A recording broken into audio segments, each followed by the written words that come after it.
Welcome to DezignWorks Tips and Tricks. Today we are going to show you how to use our mesh alignment tools.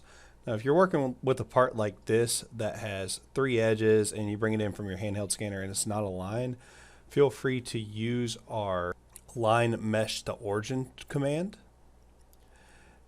This tool is going to allow you to select where the planes are. This works great on parts with 3 square edges coming together, and you can define your front, right, and top planes. And all you have to do is select the sides that they're on and hit Align Mesh, hit the checkbox, and your mesh is aligned. Next, we're going to show you how to align using the Mesh Transform command, which can be used for a variety of parts. We're going to load in the same part here.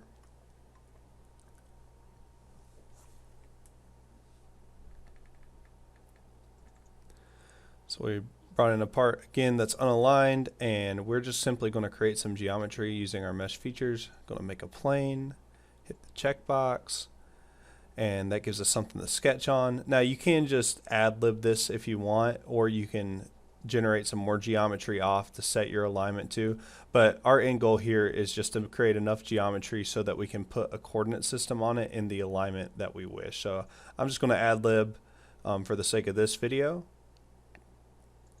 Make some geometry, and then I'll go to the features and create a coordinate system using SolidWorks reference geometry. Select the origin, and the X and Y axes, hit the checkbox so I got it where I want, and then I'm going to simply click on our Mesh Transform command, click on my coordinate system, hit apply, and it's going to move the mesh to the SolidWorks coordinate system based on where we made that one. After we do it, we're free to delete that geometry, and make sure to save your mesh. If you want to keep it in the right orientation, you can just go into mesh features and hit Control S to save as.